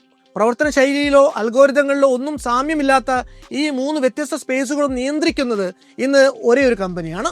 അതുകൊണ്ട് തന്നെ ഇത് 3ലും എന്ത് സംഭവിച്ചാലും അവിടെ സംരക്ഷിക്കപ്പെടുക മെറ്റവേഴ്സിന്റെ താല്പര്യങ്ങൾ ഒന്ന് മാത്രമായിരിക്കും എന്നതും ഉറപ്പാണ്. 2016 അമേരിക്കൻ പ്രസിഡന്റ് തെരഞ്ഞെടുപ്പ് ക്യാമ്പയിൻ സമയത്ത് ഫേസ്ബുക്കിന് നേരെ ഉണ്ടായ ആരോപണങ്ങളും കേംബ്രിഡ്ജ് അനാലിറ്റിക്ക അടക്കമുള്ള വിവാദങ്ങളും അതുപോലെ ഒറ്റയ്ക്കും തെറ്റയ്ക്കും തുടർന്നുപോയ വിസിൽ ബ്ലോവർ ലീക്കുകളും ഒക്കെ മാർക്ക് സക്കർബർഗിന്റെ സ്വഭാവത്തിലെയും ഒരു സംരംഭകൻ എന്ന നിലയ്ക്കുള്ള അദ്ദേഹത്തിന്റെ മോഡസ് ഓപ്പറാൻഡിയിലെയും ഷേഡിനെസ് കൂടി പുറത്തു വന്ന സന്ദർഭങ്ങളായി മാറുന്നതും പിന്നീട് നമ്മൾ കണ്ടു. 1971 മാർട്ടിൻ ഗ്രീൻബർഗർ എഡിറ്റ് ചെയ്ത computers, communication and the public interest എന്ന പുസ്തകത്തിൽ designing organisations for an information rich world എന്ന ശീർഷകത്തിൽ എഴുതിയ ലേഖനത്തിൽ ഹെർബർട്ട് സൈമനാണ് അറ്റൻഷൻ എക്കോണമി എന്ന് ഇന്ന് നമ്മൾ പരക്കെ ഉപയോഗിക്കുന്ന വാക്കിന് പിന്നിലെ ആശയം നമ്മൾ പരിചയപ്പെടുത്തുന്നത്. ആദ്യം ആ ലേഖനത്തിൽ പറഞ്ഞൊരു വാചകം വളരെ പ്രസിദ്ധമാണ്. A wealth of information creates A poverty of attention. അതായത് ഇൻഫർമേഷൻ ഓവർലോഡുള്ള സ്പേസിൽ ദാരിദ്ര്യം വരിക ആളുകളുടെ അറ്റൻഷൻ കിട്ടുന്നതിനാകുമെന്ന്. അതൊരു ഹിഡൻ ട്രേഡ് ഓഫ് ആണ്. നമ്മൾ ഇന്റർനെറ്റിൽ കാണുന്ന ഓരോ പീസ് ഓഫ് ഡാറ്റയും നമ്മളിൽ നിന്ന് അറ്റൻഷൻ ഡിമാൻഡ് ചെയ്യും. ഉദാഹരണത്തിന് ഒരു ആർട്ടിക്കിൾ നമ്മൾ വായിക്കുന്നു എന്ന് പറയുമ്പോൾ അപ്പുറത്ത് ആയിരക്കണക്കിന് ആർട്ടിക്കിളുകൾ നമ്മൾ വായിക്കുന്നില്ല എന്നാണ് അർത്ഥം. ഒരു വീഡിയോ നമ്മൾ കണ്ടു എന്ന് വെച്ചാൽ എത്രയോ വീഡിയോകൾ നമ്മൾ കാണാതെ സ്ക്രോൾ ചെയ്തു മാറി എന്നും അർത്ഥമുണ്ട്. അതുപോലെ ഒരു നോട്ടിഫിക്കേഷനോട് നമ്മൾ പ്രതികരിച്ചാൽ അപ്പുറത്ത് പ്രതികരിക്കാതെ കിടക്കുന്ന നിരവധി നോട്ടിഫിക്കേഷനുകൾ വേറെയും കാണും. സോഷ്യൽ മീഡിയ എന്ന് പറയുന്നത് എൻഡ്ലെസ് ഫീഡുകളുടെ ഒരു ലോകമാണ്. സജീവമായ 24/7 നോട്ടിഫിക്കേഷനുകളുടെ പെരുമഴയാണ് അവിടെ വളരെ പ്രസക്തമായ കാര്യങ്ങൾ പലതും ചിലപ്പോൾ വളരെ മീഡിയോക്കർ ആയിട്ടുള്ള പോസ്റ്റുകളുടെ ക്ലട്ടറിങ്ങിൽ നമ്മൾ മിസ്സാക്കും. ചുരുക്കത്തിൽ ഫേസ്ബുക്ക് പോലെയുള്ള പ്ലാറ്റ്ഫോമുകൾ വിൽക്കുന്നത് അവ പ്രദർശിപ്പിക്കുന്ന വീഡിയോ അല്ലെങ്കിൽ പോസ്റ്റ് രൂപത്തിലുള്ള ഇൻഫർമേഷൻ അല്ല, അതൊരു പുകമറ മാത്രമാണ്. അതിലെ വിൽപ്പന ചരക്ക് യഥാർത്ഥത്തിൽ അതിലെ അംഗങ്ങളുടെ അറ്റൻഷനാണ്.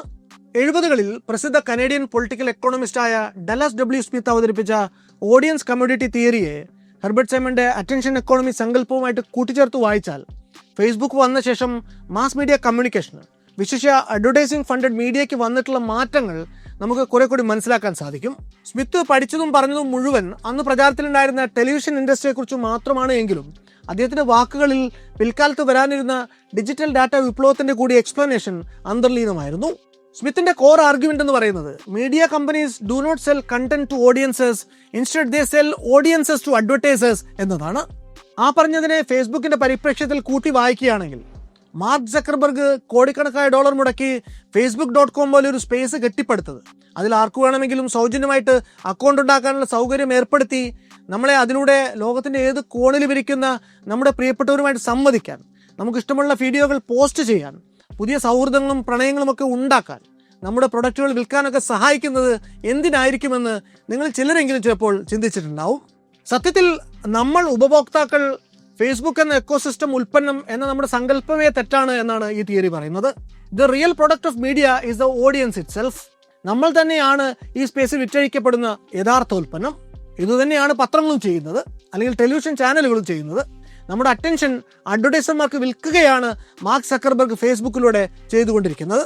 നമ്മളെ വിൽക്കാനുള്ള സമ്മതപത്രം നമ്മൾ തന്നെ ഒപ്പിട്ട് നൽകുന്നുവെങ്കിലും അതൊരിക്കലും നമ്മൾ തിരിച്ചറിയാതെ കാക്കുന്നിടത്താണ് സക്കർബർഗിന്റെ വിജയം. സ്മിത്ത് പറയുന്നത് ഓഡിയൻസിന്റെ അറ്റൻഷൻ എന്ന് പറയുന്നത് മെഷറബിൾ ആണ്, അവരുടെ ടൈം ഷെഡ്യൂൾസ് വളരെ സ്ട്രക്ചേർഡും പ്രെഡിക്റ്റബിളുമാണ് എന്നൊക്കെയാണ്. സക്കർബർഗിന്റെ, അതായത് ഫേസ്ബുക്കിന്റെ സ്ട്രെങ്ത് എന്ന് പറയുന്നത് അതിന്റെ കോടിക്കണക്കായിട്ടുള്ള സബ്സ്ക്രൈബേഴ്സ് ആണ്. അവരുടെ അറ്റൻഷൻ, കോൺഷ്യസ്നസ് എന്നിവയെക്കുറിച്ചുള്ള ഇൻസൈറ്റ്സ് ഫേസ്ബുക്കിൽ നിന്ന് കിട്ടുന്ന അഡ്വർടൈസേഴ്സിന് ഈ ഓഡിയൻസിന്റെ ഫ്യൂച്ചർ ബൈയിങ് ബിഹേവിയറിൽ അനുകൂലമായിട്ടുള്ള സ്വാധീനങ്ങൾ ചെലുത്താനാകും. ടെലിവിഷൻ കാലത്ത് യൂസേഴ്സ് വെറും പരസ്യങ്ങൾ കാണുന്നവർ മാത്രമാണ് എങ്കിൽ ഡിജിറ്റൽ ഏജിൽ ഈ പ്ലാറ്റ്ഫോംസിന്റെ സബ്സ്ക്രൈബേഴ്സ് ഫേസ്ബുക്ക് പോലെയുള്ള പ്രസ്ഥാനങ്ങൾക്ക് വേണ്ടി സൗജന്യമായിട്ട് ഡാറ്റ ജനറേറ്റ് ചെയ്യുന്ന അൺപെയ്ഡ് ലേബറേഴ്സ് കൂടിയാണ്. ചുരുക്കത്തിൽ ജോലിയൊക്കെ കഴിഞ്ഞു വന്ന് ഫേസ്ബുക്കിൽ കയറി ഇച്ചിരി റിലാക്സ് ചെയ്യുകയാണ് നമ്മൾ എന്നാണ് ഭാവമെങ്കിലും സത്യത്തിൽ സക്കർബർഗിന് വേണ്ടി കൂലിപ്പണി എടുക്കുകയാണ് നമ്മൾ ചെയ്യുന്നത്. സ്മിത്ത് ഇവിടെ പറഞ്ഞു വെച്ചതിന്റെ കൂടുതൽ ആഴത്തിലുള്ള വായനകൾ നമുക്ക് ക്രിസ്ത്യൻ ഫാക്സ്, സൊഷാന ഷുബോഫ് എന്നിവരുടെ പഠനങ്ങളിൽ കാണാനാകും. ഫേസ്ബുക്കുമായിട്ട് ബന്ധപ്പെട്ട മറ്റൊരു സൈക്കോളജി എലിമെന്റ് ഉള്ളത് സുപ്രസിദ്ധ അമേരിക്കൻ സൈക്കോളജിസ്റ്റായ BF സ്കിന്നർ മുന്നോട്ട് വെച്ച ഓപ്പറന്റ് കണ്ടീഷനിങ് തിയറിയാണ്. ക്ലാസിക് സ്കിന്നർ ബോക്സ് എക്സ്പെരിമെന്റിലെ റിവാർഡ് പോലെയാണ് ഫേസ്ബുക്കിലെ ലൈക്ക് ബട്ടൺ എന്ന് വേണമെങ്കിൽ പറയാം. ഇതിന്റെ പ്രെമിസസ് ഇങ്ങനെയാണ്: ഒരു കുഞ്ഞു ബോക്സിന്റെ ഉള്ളിൽ ഒരു എലി ഇട്ടിരിക്കുകയാണ് എന്ന് സങ്കല്പിക്കുക. ആ ബോക്സിനുള്ളിൽ ഒരു കുഞ്ഞു ലിവറും ഉണ്ട്. അതിൽ പിടിച്ചു വലിച്ചാൽ ഫുഡിന്റെ ഒരു കുഞ്ഞു പെല്ലറ്റ് ആ ബോക്സിനുള്ളിലേക്ക് വന്ന് വീഴും എന്ന് കരുതുക. ആദ്യത്തെ തവണ എലി ലിവറിൽ പിടിച്ചു വലിക്കുന്നത് തികച്ചും യാദൃച്ഛികമായിട്ടായിരിക്കും. എന്നാൽ ഇങ്ങനെ ലിവറിൽ പിടിച്ചു വലിച്ചതിന് പിന്നാലെ ഫുഡ് പെല്ലറ്റ് ബോക്സിൽ വന്ന് വീഴുന്നത് ആ എലിക്കുള്ള ലേണിംഗ് ആണ്. അത് 1-2 തവണ ആകുമ്പോൾ ആ എലി ഒരു കാര്യം പഠിക്കും: ഇങ്ങനെ ലിവർ പിടിച്ചു വലിച്ചാൽ ഫുഡ് പെല്ലറ്റ് വന്ന് വീഴുമെന്ന്.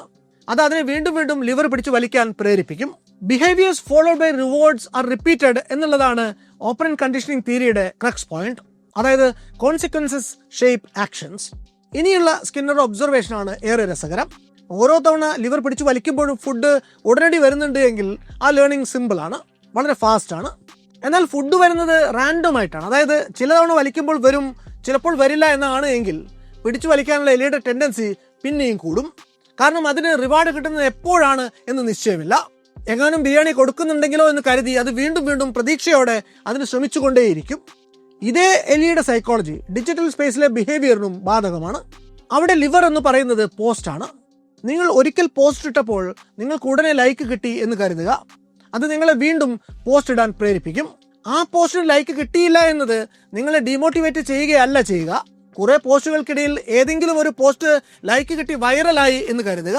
പിന്നീട് വീണ്ടും വീണ്ടും അതേ വൈറാലിറ്റി ആവർത്തിക്കാൻ വേണ്ടി നിങ്ങൾ പോസ്റ്റുകൾ ഇട്ടുകൊണ്ടേയിരിക്കും. ഇതാണ് ജനങ്ങളെ വീണ്ടും വീണ്ടും പോസ്റ്റ് ചെയ്യാൻ പ്രേരിപ്പിക്കുന്ന സൈക്കോളജിക്കൽ എലിമെന്റ്. എന്നാൽ ഇത് സക്കർബർഗ് കണ്ടുപിടിച്ചതല്ല. അദ്ദേഹം സംഘവും ചേർന്ന് നിർമ്മിച്ച ഫേസ്ബുക്ക് എന്ന പ്ലാറ്റ്ഫോം ആ സൈക്കോളജി കൂടി പ്രയോജനപ്പെടുത്തുന്നുണ്ട് എന്ന് മാത്രം. ഫേസ്ബുക്കിന്റെ മറ്റൊരു സൈക്കോളജിക്കൽ ആസ്പെക്ട് പെർസുവേഷൻ ആണ്. ആ വാക്കിന്റെ മലയാളം അർത്ഥം പ്രേരണ എന്നാണ്. അങ്ങനെ ഒരു വാക്ക് കേൾക്കുമ്പോൾ നമുക്ക് ആദ്യം ഓർമ്മ വരിക മോട്ടിവേഷൻ സ്പീച്ചുകൾ, സംവാദങ്ങൾ അല്ലെങ്കിൽ പരസ്യങ്ങളൊക്കെ ആയിരിക്കും. ഇവയാണ് സാധാരണ നമ്മുടെ മനസ്സിനെ സ്വാധീനിക്കുന്നതിൽ വിജയിക്കാറുള്ളത്. പക്ഷെ ഫേസ്ബുക്കിൽ നടക്കുന്ന പെർസുവേഷൻ പുറമേക്ക് അങ്ങനെ തോന്നിക്കില്ല. അത് നമ്മോട് തർക്കിക്കില്ല, നമ്മോടൊന്നും വിശദീകരിക്കാൻ വരികയുമില്ല. പിന്നെ എങ്ങനെ ഫേസ്ബുക്ക് അത് സാധിക്കുന്നു എന്ന് മനസ്സിലാക്കണമെങ്കിൽ നമ്മൾ ലേശം സോഷ്യൽ സൈക്കോളജിയെ ആശ്രയിക്കേണ്ടി വരും. പെർസുവേഷൻ്റെ ഏറ്റവും ഇൻഫ്ലുവൻഷ്യൽ ആയിട്ടുള്ള മാതൃക ഇലാബറേഷൻ ലൈക്ലിഹുഡ് മോഡലാണ്. അത് പറയുന്നത് ഇങ്ങനെയാണ്: നമ്മൾ 2 തരത്തിൽ ഇൻഫർമേഷൻ പ്രോസസ്സ് ചെയ്യും. നല്ല മൂഡിൽ ഇരിക്കുകയാണെങ്കിൽ, അറ്റൻറ്റീവായിട്ട് അല്ലെങ്കിൽ മോട്ടിവേറ്റഡ് ആയിട്ട് ഇരിക്കുകയാണെങ്കിൽ നമുക്ക് കാര്യങ്ങളെക്കുറിച്ച് ആഴത്തിൽ ചിന്തിക്കാനാവും, വിശകലനങ്ങൾ നടത്താനാകും. എന്നാൽ അതേസമയം നമ്മുടെ മൂഡ് മോശമാണെങ്കിൽ, അല്ലെങ്കിൽ നമ്മൾ വളരെ വേഗത്തിൽ ഇങ്ങനെ സ്ക്രോൾ ചെയ്തുകൊണ്ട് പോകുന്ന നേരമാണെങ്കിൽ നമ്മൾ പല ഷോർട്ട് കട്ടുകളും എടുത്തു എന്ന് വരും. ഫേസ്ബുക്ക് ഡിസൈൻ ചെയ്യപ്പെട്ടിരിക്കുന്നത് രണ്ടാമത്തെ രീതിക്ക് വേണ്ടിയാണ്. ലൈക്ക്, ഷെയർ, കമൻറ്റ് എന്നിവയാണ് ഫേസ്ബുക്കിൽ നമ്മൾ ആക്സെപ്റ്റ് ചെയ്യപ്പെടുന്നതിൻ്റെ പ്രാഥമിക ലക്ഷണങ്ങൾ അല്ലെങ്കിൽ അളവുകോൽ. ഏതെങ്കിലും ഒരു പോസ്റ്റ് നമുക്ക് ലോജിക്കലായി തോന്നുന്നതിൻ്റെ പ്രധാന കാരണം അതിൽ പറഞ്ഞിരിക്കുന്ന കാര്യങ്ങളുടെ ലോജിക്കൽ സ്റ്റഡിനെസ് അല്ല, മറിച്ച് അതുമായിട്ട് എത്ര പേർ യോജിക്കുന്നു എന്നതാണ്. അതായത് ഒരു പോസ്റ്റിന് 1000 അല്ലെങ്കിൽ 2000 ലൈക്ക് ഉണ്ട് എന്ന് കരുതുക. അപ്പോൾ അത് കാണുന്നവർ അതിൽ പറയുന്നത് മിക്കവാറും ശരിയായിരിക്കുമെന്ന് ഊഹിക്കും. അതേ പോസ്റ്റ് തന്നെ നമ്മുടെ ഫീഡിൽ വീണ്ടും പല കാരണങ്ങൾ കൊണ്ട് കാണിച്ച് ഫേസ്ബുക്ക് അൽഗോരിതം അതിനുള്ള ഈ ആധികാരികത ഫീൽ കൂട്ടിക്കൂട്ടി കൊണ്ടുവരികയും ചെയ്യും. പെർസെപ്ഷന് കാരണമാകുന്ന മറ്റൊരു ഘടകം പ്രൊഫൈലുകളുടെ ഓത്തന്റിസിറ്റി അഥവാ ആധികാരികതയാണ്. വെരിഫൈഡ് പ്രൊഫൈലുകൾ അല്ലെങ്കിൽ ഒരുപാട് ഫോളോവേഴ്സുള്ള അക്കൗണ്ടുകൾ, അതുപോലെ വളരെ പ്രൊഫഷണലായിട്ട് ഡിസൈൻ ചെയ്യപ്പെട്ടുള്ള പ്രൊഫൈലുകൾ, ഇതിൽ നിന്നൊക്കെ വരുന്ന പോസ്റ്റുകൾക്ക് മറ്റുള്ളവയേക്കാൾ സ്വീകാര്യതയും വിശ്വാസ്യതയും കൂടുതലായിരിക്കും. അതുപോലെ നമുക്ക് ഇഷ്ടമുള്ളവരിൽ നിന്ന് വരുന്ന പോസ്റ്റുകളെ നമ്മൾ ലൈക്ക് ചെയ്യാനുള്ള സാധ്യതയും കൂടുതലാണ്. ഇവിടെ ഫേസ്ബുക്ക് പെർസുവേഷൻ എംബഡ് ചെയ്യുന്നത് നമുക്കുള്ള വ്യക്തിബന്ധങ്ങൾക്കുള്ളിലാണ്. ഇതൊക്കെ പുറമെ ഫേസ്ബുക്കിൽ വർക്ക് ചെയ്യുന്ന മറ്റൊരു ഘടകം റെസിപ്രോസിറ്റിയാണ്. ഒരു ലൈക്ക് മറു ലൈക്കിന് കാരണമാകും. അതുപോലെ ഒരു കമന്റ് അതിന് മറുപടി ഇടാനുള്ള ഒബ്ലിഗേഷനാണ് നമ്മളിൽ പലർക്കും. അതോടെ കേവലം സുജനമര്യാദയുടെ പേരിൽ ഫേസ്ബുക്ക് എന്ന പ്ലാറ്റ്ഫോമിന്റെ മുന്നോട്ടുള്ള പോക്കിന് ഗുണം ചെയ്യുന്ന മട്ടിൽ പെരുമാറാൻ നമ്മൾ സബ്സ്ക്രൈബർമാർ പ്രേരിതരാകും. മറ്റൊരു പ്രധാന ഘടകം ഫെമിലിയാരിറ്റിയാണ്. ഫേസ്ബുക്ക് നമ്മുടെ ടൈം ലൈനിൽ വളരെ നിഷ്കളങ്കമായി എന്നാൽ റിപ്പീറ്റഡായി ഒരേ ബ്രാൻഡിൻ്റെ പരസ്യം പ്രതിഷ്ഠിക്കുമ്പോൾ കുറേ കഴിയുമ്പോൾ അത് നമ്മുടെ കണ്ണിന് പരിചയമാകും. പതുക്കെ അതിന് വിശ്വാസ്യതയും കൂടും. ഇങ്ങനെ തുടർച്ചയായിട്ട് പരസ്യം ചെയ്യുന്നുണ്ടെങ്കിൽ ആ ഉൽപ്പന്നവും നന്നായിരിക്കും എന്നൊരു ധാരണ നമ്മുടെ തലച്ചോറ് പതിയെ ഉണ്ടാക്കും. ഏറ്റവും ഒടുവിൽ പ്രവർത്തിക്കുന്ന സൈക്കോളജിക്കൽ ഫാക്ടർ കൺഫർമേഷൻ ബയസ് ആണ്. നമ്മുടെ ഉള്ളിൽ നമ്മൾ ശരിയാണെന്ന് കരുതുന്ന ചില മുൻധാരണകൾ ശരിവെക്കും വിധത്തിലുള്ള പോസ്റ്റുകൾ ലൈക്ക് ചെയ്യാൻ നമുക്കൊരു പ്രത്യേക ടെൻഡൻസി തന്നെ ഉണ്ടായിരിക്കും. നമുക്കുള്ളിലുള്ള പ്രജുഡിസ് മൊത്തം നമ്മുടെ ഓൺലൈൻ സോഷ്യൽ മീഡിയ ബിഹേവിയറിലൂടെ പഠിച്ചെടുക്കുന്ന ഫേസ്ബുക്ക് ഈ ബയസുകളെ തിരികെ നമ്മുടെ ടൈം ലൈനിലേക്ക് തന്നെ ഫീഡ് ചെയ്ത് ആ ധാരണകളെ കൂടുതൽ അരക്കിട്ട് ഉറപ്പിക്കുകയും ചെയ്യും. ചുരുക്കത്തിൽ ഫേസ്ബുക്ക് പെർസുവേഷൻ സാധിക്കുന്നത് പ്രകടമായ അല്ലെങ്കിൽ പ്രത്യക്ഷമായ മാർഗങ്ങളിലൂടെ മാത്രമല്ല. അതിനവർ design, repetition, emotion, social cues എന്നിങ്ങനെ പലതിനെയും ആശ്രയിച്ചു വന്നിരിക്കും. ആ ഒരു ആംബിയൻസിൽ വളരെ പേഴ്സണലൈസ്ഡ് ആയിട്ടുള്ള ഒരു ഇൻഫ്ലുവൻസ് വളരെ അദൃശ്യമായ രീതിയിൽ എന്നാൽ സ്ഥിരമായി നമ്മളിൽ നിലനിർത്താൻ ഫേസ്ബുക്കിന് വളരെ എളുപ്പത്തിൽ സാധിക്കും. ചുരുക്കത്തിൽ ഫേസ്ബുക്ക് ചെയ്തത് ഹ്യൂമൻ കണക്ഷൻ പുതുതായിട്ട് എസ്റ്റാബ്ലിഷ് ചെയ്യുകയല്ല, മറിച്ച് ഉണ്ടായിരുന്നതിനെ ഒപ്റ്റിമൈസ് ചെയ്യുകയാണ്. അതായിട്ട് നാർസിസിസമോ വോയറിസമോ പെർവർഷനോ ഒന്നും ജനങ്ങൾക്കിടയിൽ സൃഷ്ടിച്ചിട്ടില്ല. ഉണ്ടായിരുന്നതിനെ ആംപ്ലിഫൈ ചെയ്യുക മാത്രമാണ് ചെയ്തത്. മനുഷ്യന്റെ സൈക്കോളജിയെ കൃത്യമായി മനസ്സിലാക്കി അതിനെ പ്രയോജനപ്പെടുത്തുക മാത്രമേ, അല്ലെങ്കിൽ ഒരളവ് വരെ അതിനെ എക്സ്പ്ലോയിറ്റ് ചെയ്യുക മാത്രമേ മാർക്ക് സക്കർബർഗ് എന്ന IT സംരംഭകൻ യഥാർത്ഥത്തിൽ ചെയ്തിട്ടുള്ളൂ.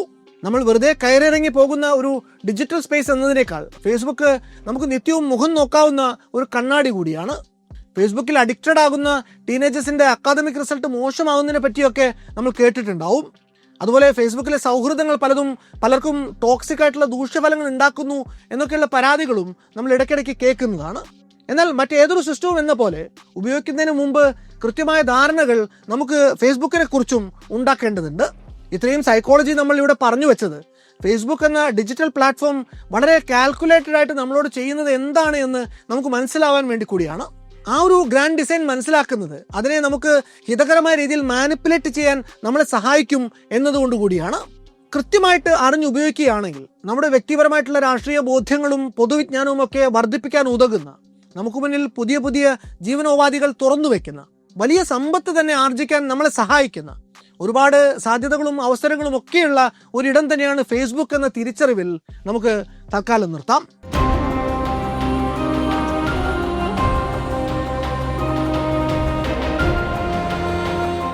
മറ്റൊരു വല്ലാത്ത കഥയുമായി ഇനിയും വരാം.